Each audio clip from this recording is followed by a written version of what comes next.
So we're going to chat about a bunch of our different plants here today. And I think with that, we'll just get right underway if that works for you, Jacques. We're going to start off with some pine trees. And as you can see, we're starting off with some pine trees that are pretty colorful. These are three examples of pine, two mugos and one lodgepole that have richer color. And some of you might be familiar with these, some not. The pine next to John is a mugo pine. Yeah, this variety is Winter Sun. It's got this beautiful gold coloration here. This is one that'll turn green as we move further on into the season. And then as we get into the cold nights of fall, all the foliage turns this beautiful yellow coloration. It's an intermediate grower. In 10 years, you can expect this to get about 6 foot tall. Bright one behind is one some of you may know with. It's Chief Joseph. This is a lodgepole pine. These are all grafted plants, by the way. And Chief Joseph is one of the more rare items because it's hard to propagate, hard to grow. It's a slow grower. This is winter color only. When the spring comes around, it's going to fade to more of a green color and be a little bit more like background noise rather than the showstopper that becomes in the winter. These are all three very hardy plants. This last one here is one of the newer mugos that we're offering here at Iseli.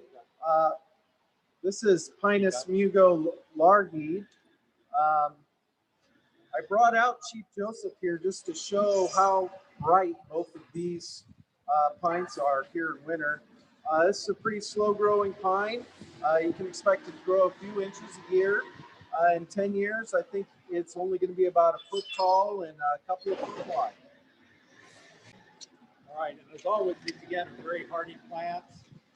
They prefer full sun, well-drained soil if you can manage that, and very long-lived and pretty easy care once they're in the ground.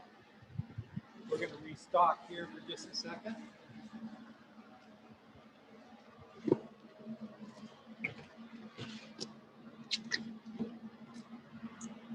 We're going to stay with the pines for a little bit.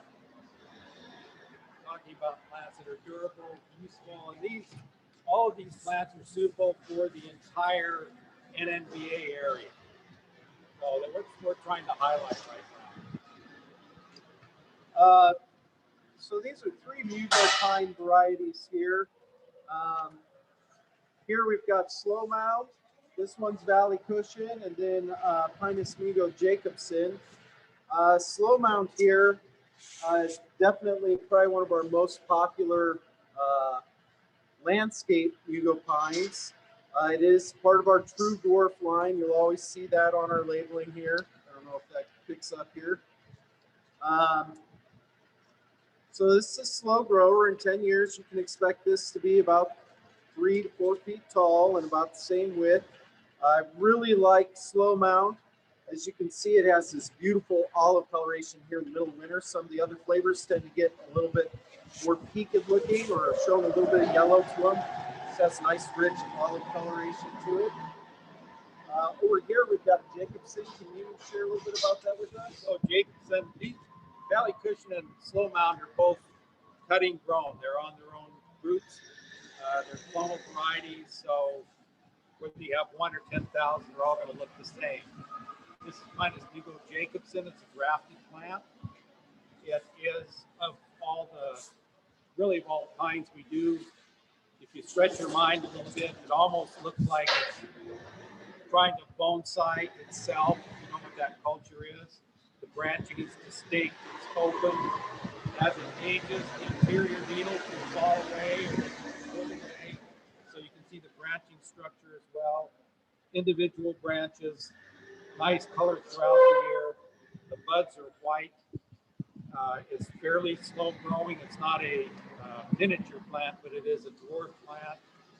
Long-lived, very hardy, and really quite a pretty specimen plant in the landscape after not too many years. So it's one of the more choice plants to grow.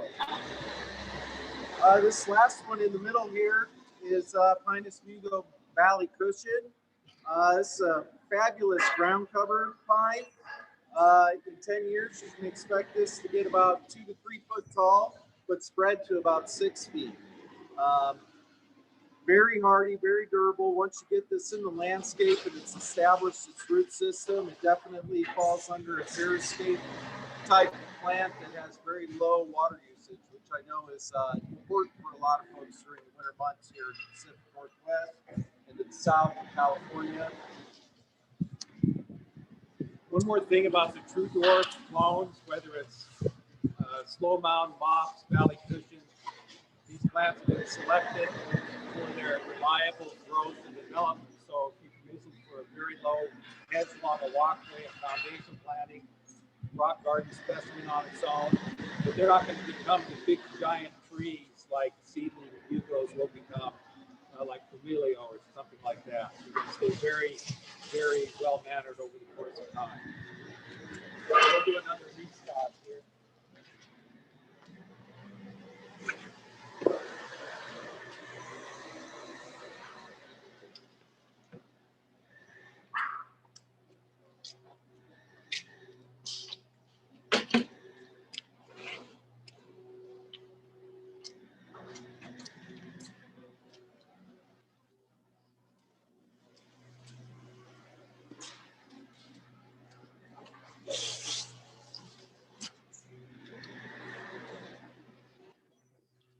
Okay, some more pine varieties. We do a lot of pines. We think they're great landscape plants. They're very durable, hardy, easy care, generally speaking. They can take anything in the Pacific Northwest, Northern California. This particular plant is another short pine. It's called Spawn's Dwarf. Very, very slow growing. For those of you that might want to have more of a arid environment look, like if you were in a desert or a stony, rocky area, this plant looks like it's been there for years, even at an early age, and gives that kind of ragged, rough look. Very distinct buds, growth habit, a lot of open stem visual on the stem, and long-lived, very interesting, unlike most other dwarfs.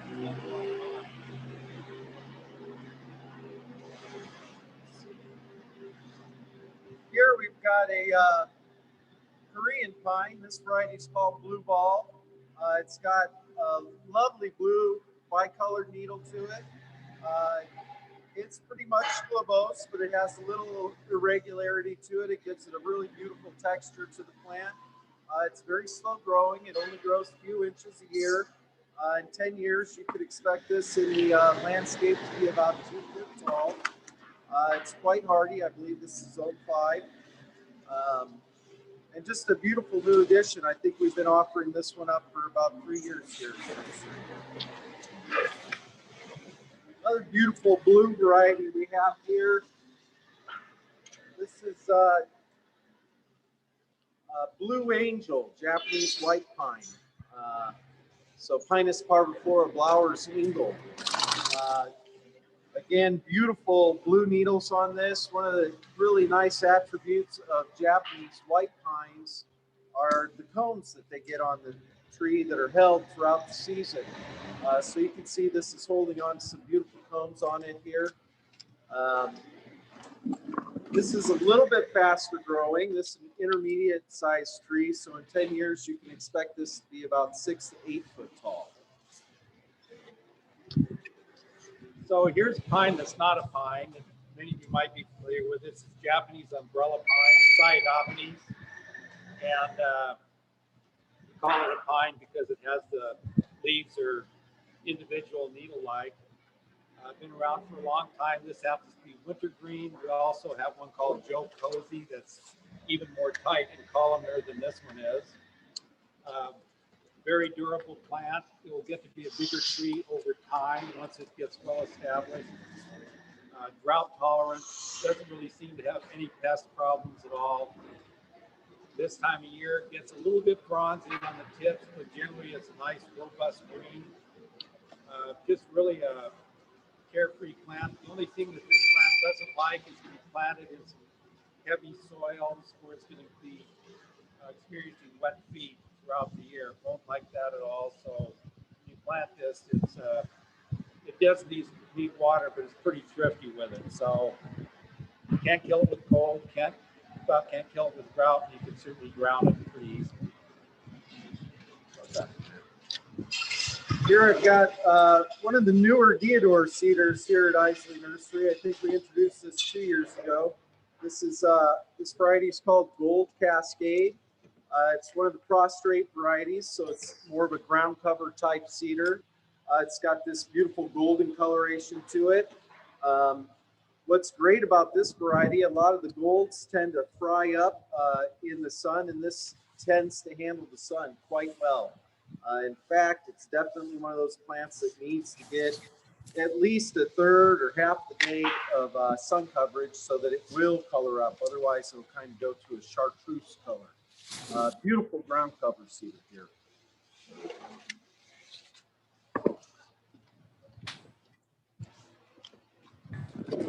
One of my favorites here at Iseli is this little Korean fir. This variety is called Icebreaker. Definitely a miniature plant, super slow growing. You can see it's only growing about an inch and a half a year. The undersides, the needles of this plant are whirled around the branch so that's really all you see. So it has this beautiful white silvery cast to it. Fantastic plant for rock gardens or low foundation plantings, anything that's going to require a really diminutive, small little piece. One more pine that's in that same category as Icebreaker. This is a glossy red cone. Behind it's Obrigii, and it's called Banderica. This is a small bun. It's almost Hugo-like, but it's a grafted plant.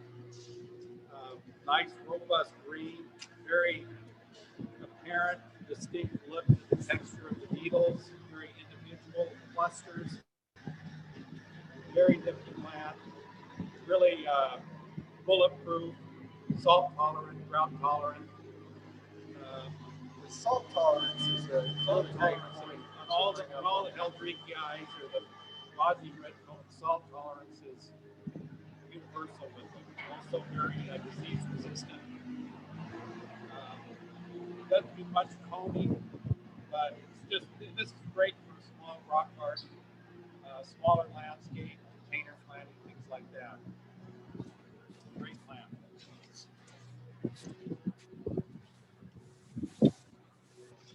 Back to deodar cedar here. This definitely a classic Iseli plant here. This is one that John introduced years ago. This variety is called Prostrate Beauty, and it does have a prostrate form to it. It has a nice ground cover effect to it. In time, it may throw up a leader. Folks always ask me what they should do with that.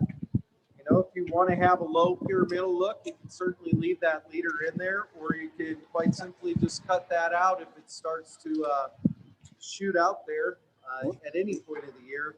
Just, you'll always find our triangle info label on the plant material, especially for any folks that are new working in the garden centers. All the information you need is really on this label. It'll have what kind of growth habit the plant has. This says that it's spreading. It has the growth rate, what size you can expect it to be in 10 years in the garden, its cold hardiness, and any other details. It'll also say whether it needs full sun or requires shade. A lot of information there. For anybody who's running around with the smartphone, it's got a QR code on the back. You can very easily just scan that, and it'll pull up more information on the website for you. Another one of our little pine trees. This is an older clone. Been around for some time. This is a Scotch pine, Pinus sylvestris. This particular one's called Glauconana. kind of a medium length needle. This plant does not need to be sheared to keep this look. It's slow growing, blue. So when you put this, it doesn't look terribly blue by itself, but when you put it next to any green plants, it's going to be blue. Another really kind of very hardy, bulletproof, well-mannered pine tree for urban landscape, rock gardens. It will get to be a big plant, but we're talking over many years. So that's the case of a lot of these plants. You don't have to think about a logging project in your yard for a while, for a very long while, if ever, because they are just, even in our great growing conditions in the Pacific Northwest, they're still chugging right along at a pretty predictably slow rate. They look good, but they're not overgrowing and not hiding your whole garden in the jungle. All right, switch it up here a little bit. I brought a couple, we grow companion plants for a lot of these conifers here at Iseli. And I have a few new varieties of ferns. We've been growing ferns for a few years. This spring, we've got 4 new flavors that are kind of coming out into the lineup. This first one is Adiantum eluticum. This variety is imbricatum. We have grown Adiantum pendatum in the past, which has a little bit longer internodes here between the leaflets. This is a little bit more dense. This plant will grow to be about 8-10 inches tall.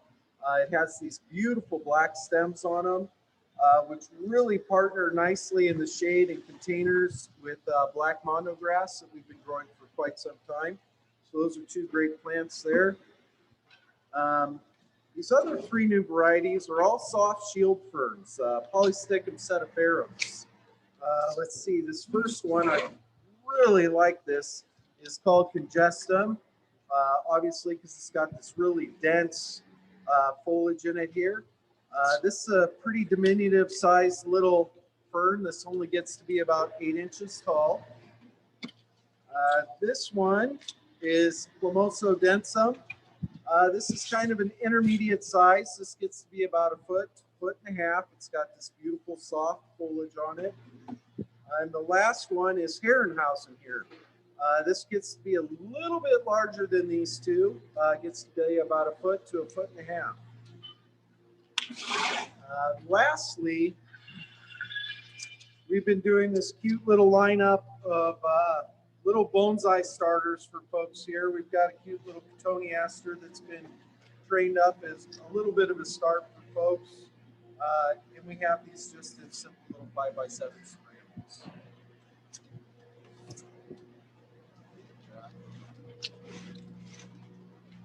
Came in with the things that are a little bit more unusual. This is a little Taxus custodata. Unusual open growth habit, short, rounded needles, dark green. It's called Amber Sport. We've had this in our trade now for about 15 years. And again, it's one of those plants that looks like it could have come out of a more arid, almost prehistoric environment because the way it looks as it grows and develops, rather open, plenty durable, very nice little choice plant. We do have a small line of ginkgo. This one happens to be called jade butterflies, upright growing. This is a 1 gallon pot. It's about 32 inches tall. Typical ginkgo leaf. There's one residuals. Makes a nice small garden tree. Really a nice form of ginkgo biloba. One of the questions I run into quite a bit when I'm out talking with folks at garden centers is they're looking for a plant that's going to do well in the shade in the understory, which often is a pretty arid environment for a lot of plants. I don't think there's really too many choices that you can make that are better than Japanese plum yew. This variety here is Hedgehog. It's a cute little grower. Only gets to be about 3 foot tall in 10 years. Grows about 3 to 5 inches a year. The plum yew does absolutely fabulously though with low light, low water that you get in more established landscapes. So this is a great plant to fill in some of those dark spots in the garden that you haven't been able to get something else to stick yet.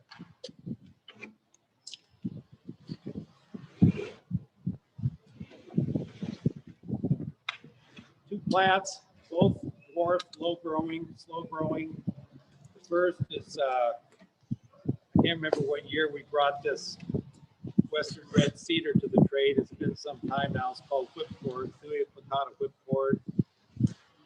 It's a dwarf chant seedling. Came from one of the local growers here in the Willamette Valley, but very distinct look, durable, nice accent plant. Again, very slow growing, really a nice, interesting piece. And you can plant this anywhere in the Northwest. It's going to do just fine. Holding with John's comment about plants that grow well in the shade, this is Sugi canadensis, and this particular one's called cold crossray. It really is a ground cover almost, although it can be staked variously if you wanted to make it more upright. Shows a lot of top wood with age, which is a shiny silver color. But it's just a really, really nice for small areas around stone. Fabulous on a retention wall, weeping over the side of it. Because this skirt will weep clear down. It doesn't want to be prostrate on the ground. Very, very choice hemlock. Great in the shade. That's a great one.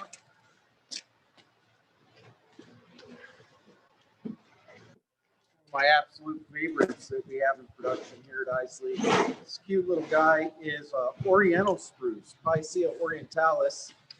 This variety is called Firefly. This is absolutely perfect plant for brightening up the landscape. Really good for being just slightly outside of the foundation planting of the home. You know, in 10 years, this will probably only be 5 to 6 foot tall. 15 to 20 years later, you're still probably going to be well under 10 foot. It's a very slow grower. As you can see, it has this beautiful golden cast to it. As it ages, it fills out into a really beautiful full cone shape. Just a really easy, well-behaved plant. It does great in full sun. Perfect plant for a lot of the smaller landscapes that folks are dealing with these days. Use some oldies but goodies. Chamaecyparis obtusa, this particular one is Nana lutea, and the one next to it is Little John. Nana lutea has a classic Nana gracilis form, but it's got the nice golden and some areas almost whitish on the interior part of the foliage. Look, very densely clothed. Great natural architectural features that it gains over the course of time. Almost all these plants we're highlighting are, you classify them easily as most appropriate for the suburban and urban home landscape. And they're plants that you put in the ground and keep for many, many years. Because again, they're just so well mannered in their growth and development. Little John, kind of a darker green. This time of year it gets a little bit bronzy, but it has very, very, very lacy, very ornamental. It looks nicer, acts like a low spreader. Another very choice form of Panopecypress. The branchlets are kind of a reddish brown this time of year, so they show up as well.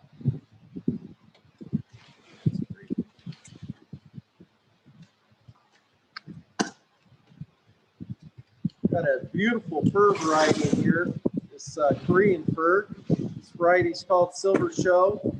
Similar to the little bun-shaped icebreaker that I showed earlier, this has beautifully whorled needles around the branches. So you really highlight the underside of the fir needle that has that beautiful white and silver cast to it. A little bit faster growing. This will grow about 6 to 10 inches a year. It is quite hardy and thrives in a full sun setting.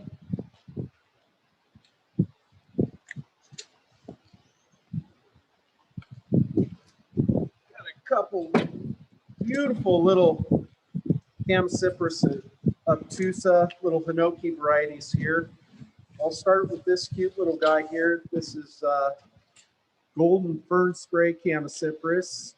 It's got a little bronzing going on now. As we move into spring and these tips start to grow, it's going to have a beautiful bright yellow coloration to it. Both the fern spray varieties here have this absolutely gorgeous texture to them. You can see that the branches definitely have kind of a fern look to them. So this variety is golden fern spray. This one here is just straight fern spray Hinoki cypress. Camacypris obtusa, waking out. Philatoides compacta. There it is. Beautiful evergreen on this. Fabulous texture to it. A little bit faster growing. If you're looking for a cami that you can put in the landscape, this will certainly get to 6 foot.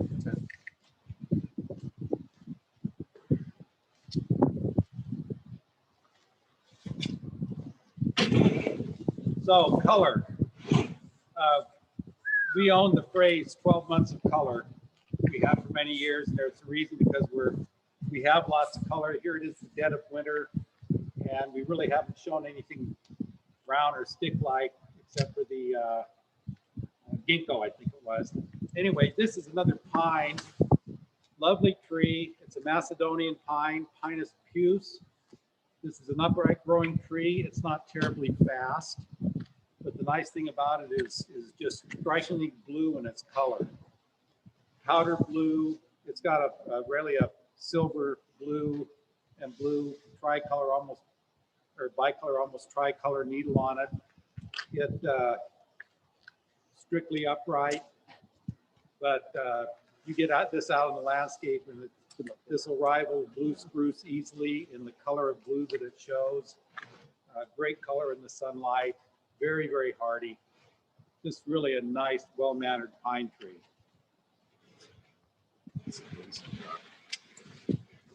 Oh, I'm going to move this beast up here. This Camacypris is one of the newer ones for us. It's Obtusa Cordalo. It's got this beautiful yellow cast to it right now. As this matures and we move into spring, this will have a beautiful golden cast on all the new growth.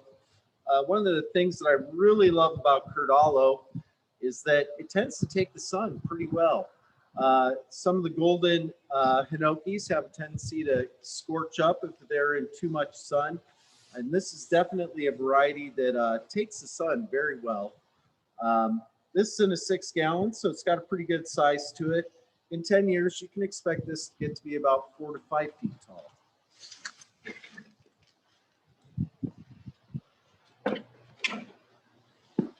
For a vertical accent, this is one of our favorites. We haven't had this too many years in the trade yet. This is a China juniper. It's called Juniperus chinensis Troutman.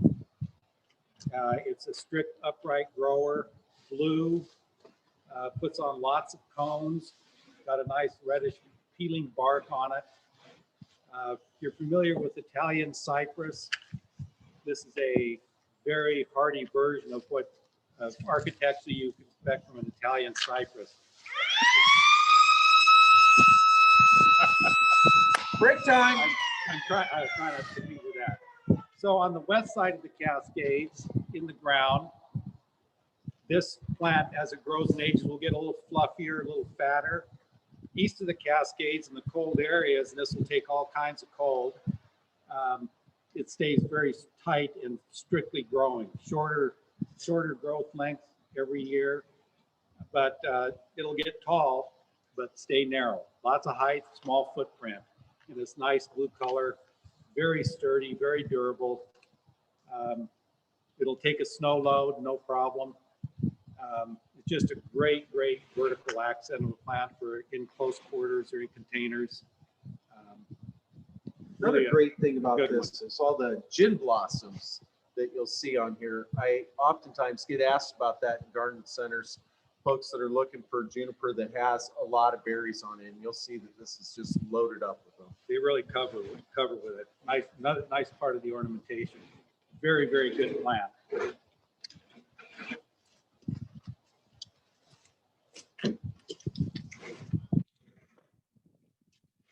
In here, here we've got a beautiful Cupressus. This variety is called Chandlerai. This is a newer plant for us here at Iseli. I'm definitely in love with this one. This beautiful cypress here has a really narrow footprint in the landscape. You know, in 10 years, you could expect this to be about 6 to 8 foot tall, but maybe 3 to 4 foot wide. It has this beautiful emerald green foliage on it. In spring, when everything's on the flush here at the nursery, with all the greens that are out there, I find this is one that really catches my eye. It's just one of the greenest greens out there. I love this plant. One more of our very, very hardy, nifty little pine trees that we grow. This is a Pinus sembra, Swiss stone pine, very cold hardy. This is a nice plant. The cultivar is Westerstede. It's one of several flavors of this Swiss stone pine that we grow. Very nice, formally upright habit over time. Swiss stone pine are slow, so this is a 3-gallon pot size. It's about 25 inches tall, maybe right now. This plant's only going to grow about 6 inches, maybe a year. Not much more even west of the mountains, but east of the mountains it's going to slow down even more. But very, very sturdy, very cold hardy. The needles are silver, blue, and green, so it's got a great look to it. Just an all-around great little conifer. Here I've got a couple of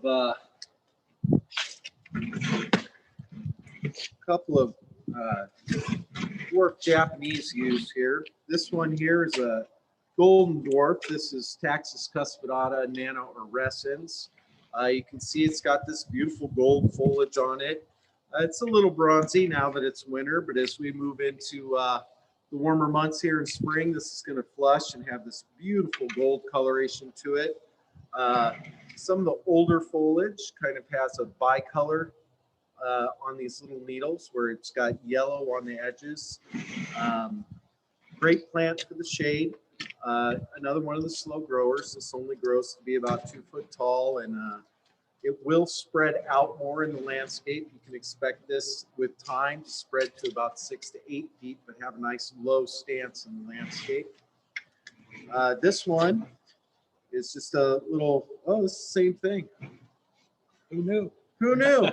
There you have it. So you can see a younger plant has more green to it. This will pick up a lot more of the gold coloration as we move into the season. So most growers grow arborvitae. We do too. Not too many varieties. This one's called Autumn Moon. It's going to be rather globose in habit. Got some nice color highlights. This is winter color. It's going to be much more yellow in the growing season. And then as winter comes on, it gets these bronzy and almost purple highlights to the foliage with an underlie of a light kind of a chartreuse green. But it's a pretty nice little plant, pretty well mannered. Another item for color in the landscape. This cute little guy here is an all gold juniper. This is a variety of Juniper conferta, the shore juniper that we grow here. This is a really cool one. I see a lot of blue or green varieties of shore juniper. This one has beautiful gold foliage on it. Great cast to it, and it's a nice low grower. This is something that you can put in the landscape and expect to stay 6 inches or lower.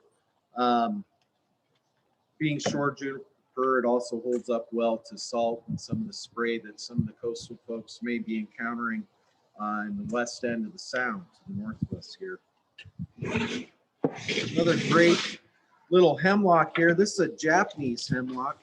It's got a great name to it. This is Miniken. It's got this beautiful short needled foliage on it. Nice, tame, dense form to it. fairly slow growing. This grows 3 to 6 inches a year. It's quite cold hardy and does well in partial sun to shade. Beautiful little plant.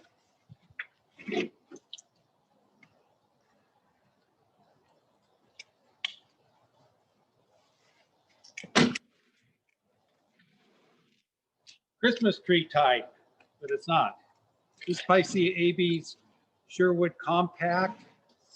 It is a Norway spruce. This is without any shearing at all. This is the growth habit, whether it's a 3-gallon pot, this happens to be a 6-gallon pot, or a big landscape tree. It's growing, side branches are growing 5 to 6 inches a year. The leader on the west side of the mountains here about a foot. As you can see, it's a very, very well-mannered. This tree never has to be sheared to maintain this nice kind of elongated teardrop shape. Very cold hardy. Just not a lot of problems with this. Has a this is winter color. It's a little bit less than bright green, but during the growing season, a very nice, robust color of green. Just a really, really nice landscape plant.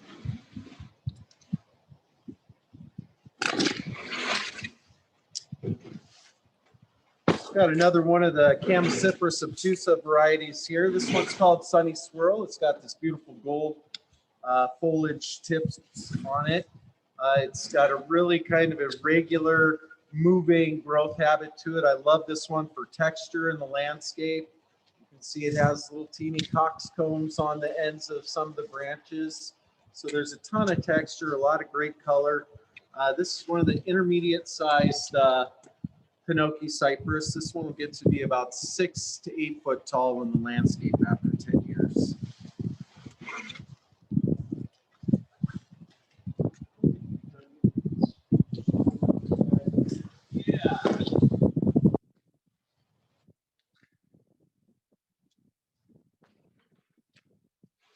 Oh yeah, there they are.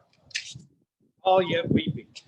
All yet weeping. This plant on your left, you're on my left, but anyway, this is a weeping Norway spruce called Gold Drift. Nice, bright yellow gold highlights. It's other than that, it's typically Norway spruce. It's typically weeping Norway spruce. It can be staked up. Once the staking is stopped, then the leader tends to come back down towards terra firma, and you get that the whole plant is weeping then. But this just takes another track on the weeping Norway and get the nice bright yellow color. In the hotter areas of the Northwest, it's going to get a little bit of sunburn. So I plant this on morning sun, afternoon shade, right around here where it doesn't get blistering hot. This can be pretty much out in the sun. Still may get a little bit of sunburn, but nothing overly pronounced. Nice color spot in the landscape, summer, winter, fall, all year round. 12 months of color on this one. Sure. This is a beautiful blue variety of weeping Colorado spruce. So this is Piscea pungens. The variety is called the Blues. Again, one of those trees that's staked up, and whenever you stop staking it, it's probably going to start sweeping off to a side and then cascade down from there. It does exceedingly well in full. Here for a moment. It does exceedingly well in full sun, and I believe it probably do just as well in full sun on the east side of the Cascades as it does here on the west side. Just a beautiful, bright blue, low space usage plant for the landscape. Most of our weeping plants, if we did not artificially support them, they would be ground cover, or their height would be predicated on the height of the graft union, and then it would be spreading from there. So the reason we stake them up is to give them some architectural presence above the ground, and then whoever puts it ultimately in the ground, the homeowner, whatever, you want to show you can take these otherwise prostrate plants and give them a vertical architectural presence, depending upon the kind of siding you plan for them. really nice thing about some of these weepers too, you can see how the branches are falling below the line of the container here. And oftentimes after these mature in the landscape, you get really beautiful ground cover skirts around the bases of these plants. And they can make really astounding ground covers. Nice.